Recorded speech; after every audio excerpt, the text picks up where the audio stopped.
آج ایک بہت بڑے بے بنیاد اعتراض کا جواب دینے لگا ہوں، جو کہ شیعوں پر ایسے ہی لگا دیا جاتا ہے، کیونکہ شیعان اہل بیت علیہم الصلوۃ والسلام کے جو مخالفین ہیں وہ کثیر تعداد میں موجود ہیں، تو وہ آئے روز کوئی نہ کوئی اعتراض لگاتے رہتے ہیں، لیکن چونکہ ان مخالفین میں عقل نہیں ہے تو اس لیے ان کا اعتراض جو ہے وہ نا سمجھی والا ہے۔ مثلا اب 22 رجب آ رہی ہے، ہم شیعان اہل بیت علیہم الصلوۃ والسلام نیاز بناتے ہیں۔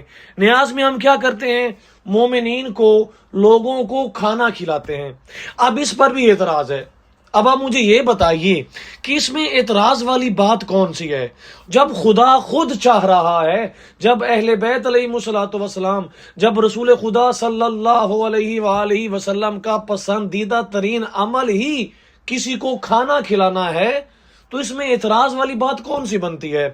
اور یہ اعتراض بھی اب کیا کرتے ہیں جی، وہ جی فلاں شخص کے مرنے کی خوشی میں کھانا کھلاتے ہیں۔ او بھائی، ہمیں فلاں شخص کے مرنے کی خوشی سے کیا تعلق بھائی؟ ہم کھانا کھلا رہے ہیں امام جعفر صادق علیہ الصلوۃ والسلام کی محبت میں، اسی لیے ہم 22 رجب کو جو کھانا کھلاتے ہیں اس کا نام ہی نیاز امام جعفر صادق علیہ الصلوۃ والسلام رکھا ہے۔ اس کے پیچھے وجہ یہی ہے کہ ہم تعلیمات مولا امام جعفر صادق علیہ الصلوۃ والسلام پر عمل کرتے ہیں۔ تو 22 رجب کے حوالے سے یہ جو اعتراض کیا جاتا ہے یہ بے بنیاد ہے، اس کی کوئی بنیاد ہی نہیں ہے۔ اس لیے مومنین کرام، میں یہ ویڈیو بنا رہا ہوں تاکہ آپ تک یہ پیغام پہنچا سکوں کہ 22 رجب کی جو نیاز ہے اس کو پکانا نہ صرف حلال ہے بلکہ باعث ثواب ہے، بلکہ باعث فضیلت ہے، بلکہ باعث رحمت ہے۔ اس کے پیچھے وجہ ہے، اور وہ وجہ یہ ہے چونکہ ہم ان ائمہ کے ماننے والے ہیں کہ جن کے نام کے دسترخوان لگا کرتے تھے، نہ صرف مومنین لگایا کرتے تھے بلکہ خود ائمہ نے بھی لگایا ہے، یعنی دسترخوان امام حسن مجتبی علیہ الصلوۃ والسلام۔ یہ وہ عظیم الشان دسترخوان تھا کہ جس دسترخوان پر ہر عام و خاص آ کر کھانا کھاتا تھا، نہ صرف کھانا کھاتا تھا بلکہ وہ کھانا اپنے ساتھ لے بھی جایا کرتا تھا۔ اچھا، نہ صرف کھانا کھلاتے تھے مولا، بلکہ اگر کوئی ایسا شخص ہے جس کے پاس رہائش نہیں ہے، مولا رہائش دیتے تھے۔ جس کے پاس سواری نہیں ہے، مولا سواری دیتے تھے۔ جس کے پاس زاد راہ نہیں ہے، یعنی کہ سفر کا خرچ نہیں ہے، تو مولا اسے زاد راہ بھی دیا کرتے تھے۔ بات یہاں پہ ختم نہیں ہوئی مومنین کرام، بلکہ امام زین العابدین علیہ الصلوۃ والسلام کے ہاں کوئی اگر مخالف، یعنی کوئی دشمن بھی آ جایا کرتا تو امام اس کو بھی کھانا کھلاتے تھے۔ یہاں تک کہ جناب علی الاکبر علیہ الصلوۃ والسلام کا جو قاتل شقی انسان حسین بن نمیر، جب وہ آیا تو امام زین العابدین علیہ الصلوۃ والسلام نے اس لعین شخص کو بھی شربت پلایا۔ یہ تعلیمات اہل بیت علیہ الصلوۃ والسلام ہے۔ اور اس کے علاوہ یہ جو ہم نیاز بناتے ہیں یہ ہم قربتاً الی اللہ بناتے ہیں، یعنی اللہ کی محبت میں بناتے ہیں، چہاردہ معصومین علیہ الصلوۃ والسلام کے نقش قدم پر چلتے ہوئے بناتے ہیں۔ یہاں پر مجھے ایک واقعہ یاد آ رہا ہے، وہ واقعہ میں آپ سے بیان کرنا چاہتا ہوں۔ یعنی کہ جو شخص بھی اللہ سے محبت کرتا ہے تو اس کا تقاضا یہ ہے کہ وہ اللہ کی راہ میں قربانی دے، اللہ کی راہ میں خرچ کرے، تبھی اس کی محبت کو جانا جائے گا، تبھی اس کی محبت کو پہچانا جائے گا۔ جیسے کہ جناب ابراہیم علیہ الصلوۃ والسلام کے حوالے سے ملتا ہے کہ جب جناب ابراہیم کا امتحان لیا جا رہا تھا تو وہاں پر ایک یہ چیز بھی تھی کہ ایک فرشتہ انسانی شکل میں آتا ہے اور وہ ایک پہاڑ کی چوٹی پہ کھڑے ہو کر اللہ کی تسبیح بیان کرنا شروع کرتا ہے، اور وہ کیا کہتا ہے؟ سبوح قدوس رب الملائکۃ والروح۔ یہ تسبیح جناب ابراہیم سنتے ہیں۔ جناب ابراہیم اس وقت یہ بکریاں چرا رہے تھے، بھیڑیں چرا رہے تھے۔ جیسے جناب ابراہیم نے اس فرشتے نما انسان کی یہ تسبیح سنی تو جناب ابراہیم کو اتنا پسند آیا اس کا یہ تسبیح کرنا، جناب ابراہیم خود اس شخص کے پاس گئے اور اس کو کہا کہ اے بندہ خدا، میرا دل چاہتا ہے ایک مرتبہ پھر سے اللہ کی تسبیح بیان کر۔ تو اس نے دوبارہ سے سبوح قدوس رب الملائکۃ والروح یہ تسبیح بیان کی۔ جناب ابراہیم کا دل نہیں بھر رہا۔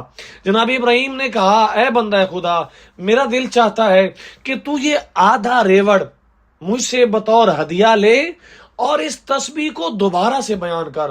تو وہ بندہ دوبارہ سے تسبیح بیان کرتا ہے، سبوح قدوس رب الملائکۃ والروح۔ اچھا، جناب ابراہیم یہاں پر بھی نہیں رکتے۔ اب دیکھیں نا، یعنی کہ جس کے اندر جتنا محبت کا اظہار ہوگا، جس کے اندر جتنی محبت خدا بندی ہوگی، وہ اتنا زیادہ اللہ کی راہ میں خرچ کرے گا۔ جناب ابراہیم کہتے ہیں کہ یہ باقی ماندہ ریوڑ بھی لے اور دوبارہ سے تسبیح کر۔ وہ شخص دوبارہ سے تسبیح کرتا ہے، سبوح قدوس رب الملائکۃ والروح، یہاں تک کہ جناب ابراہیم کا وہ سارا ریوڑ ختم ہو گیا۔ ابھی بھی جناب ابراہیم کا دل نہیں بھرا، یعنی کہ جناب ابراہیم کو وہ تسبیح خدا اتنی پسند آئی، اتنی پسند آئی کہ جناب ابراہیم نے کہا اے بندہ خدا، میں تیری غلامی میں آتا ہوں، لیکن شرط یہ ہے کہ تو مجھے ایک مرتبہ پھر سے سبوح قدوس کی تسبیح سنا۔ تو وہ شخص دوبارہ سے تسبیح کرتا ہے۔ تو بات کرنے کا مقصد یہ ہے مومنین کرام، ہم یہ جو نیاز بناتے ہیں جس کو کنڈوں کی نیاز کہی جاتی ہے، یہ نیاز بنانے کا مقصد یہ ہے کہ ہم اللہ کی بارگاہ میں اللہ کا قرب حاصل کرنے کے لیے ہم یہ نیاز بناتے ہیں۔ جیسے کہ یہ احادیث میں بھی ملتا ہے کہ رسول خدا کا قرب جو ہے وہ اہل بیت کے قرب میں ہے، یعنی جو شخص بھی رسول خدا سے محبت کرنا چاہتا ہے وہ اہل بیت سے محبت کرے۔ اور پھر یہ رسول خدا کی حدیث بھی ہے، جو بھی اہل بیت سے محبت کرے گا وہ مجھ سے محبت کرے گا، جو مجھ سے محبت کرے گا وہ سمجھ لے کہ اللہ سے محبت کر رہا ہے۔ تو ہم اسی محبت کا اظہار کرتے ہیں۔ تو اس پر جو بے تکے اعتراض کرتے ہیں، ان کو اعتراض کرنے کی کوئی خاص وجہ بھی تو لانی چاہیے۔ ان کے پاس کوئی خاص وجہ نہیں ہے، بس ایسے ہی اعتراض کر دیتے ہیں۔ تو ان کے اعتراض کا جواب یہی بنتا ہے کہ ہم امام جعفر صادق علیہ السلام کے ماننے والے 22 رجب کو جو یہ نیاز کا اہتمام کرتے ہیں، یہ خالصتاً للہ کرتے ہیں۔ اچھا، اس میں یہ پراپوگنڈا بھی کیا جاتا ہے، یعنی کہ انہوں نے ایک کہانی گھڑ لی، لکڑہارے والی کہانی، اور اس کہانی کو یہ پڑھتے ہیں اور یہ پھونک مارتے ہیں نیاز پر، پھر یہ نیاز تقسیم کرتے ہیں۔ اور بھائی یہ بھی آپ کا اعتراض ہے، یہ بھی آپ کی طرف سے من گھڑت کہانی ہے، ہمارا اس کہانی سے کوئی تعلق نہیں ہے۔ اگر ہم یہ کہانی پڑھتے بھی ہیں تو اس سے مراد یہ نہیں ہے کہ ہم یہ جو نیاز بنا رہے ہیں تو وہ اس کہانی کی وجہ سے بنا رہے ہیں، ایسا ہرگز نہیں ہے۔ ہمارا نیاز بنانے کا جو مقصد ہے وہ خوشنودی آل محمد ہے، وہ خوشنودی خداوند تعالی ہے، اسی لیے ہم نیاز بناتے ہیں۔ اچھا، اور یہ اعتراض بھی بے تکا کیسے کرتے ہیں جی؟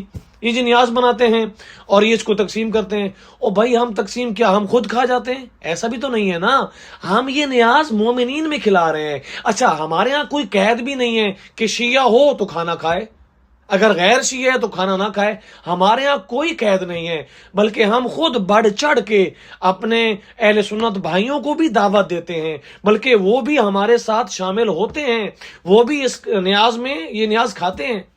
تو ان کا یہ اعتراض جو ہے اس کو ذہن پر سوار کرنے کی ضرورت بالکل بھی نہیں ہے۔ یہ نیاز امام جعفر صادق علیہ السلام ہے۔ اچھا، میں یہاں پر ایک اور بات بھی کرنا چاہتا ہوں، صرف نیاز امام جعفر صادق علیہ السلام نہ بنائیں، بلکہ چہاردہ معصومین کے نام پر نیاز بنائیں۔ انشاءاللہ میں اگلی ایک ویڈیو بنا رہا ہوں، ایک خاص ویڈیو، جس میں میں آپ کو نیاز امام جعفر صادق علیہ السلام جو ہم 22 رجب کو نیاز بناتے ہیں، اس کو تقسیم کیسے کیا جائے میں انشاءاللہ یہ آپ کے سامنے بیان کروں گا اور ایک اتنا خوبصورت طریقہ آپ کو بتاؤں گا. اگر آپ اس پر عمل کریں گے تو یقین کیجئے اس نیاز میں مزید رونق آ جائے گی, اس نیاز میں مزید برکت آ جائے گی انشاءاللہ. آپ سب سے گزارش ہے, یہ قیمتی ویڈیو ہے, اس کو لازمی شیئر کرنا ہے تاکہ ہر اس شخص کا جو کہ اعتراض کر رہا ہے اس کو منہ توڑ جواب دیا جا سکے.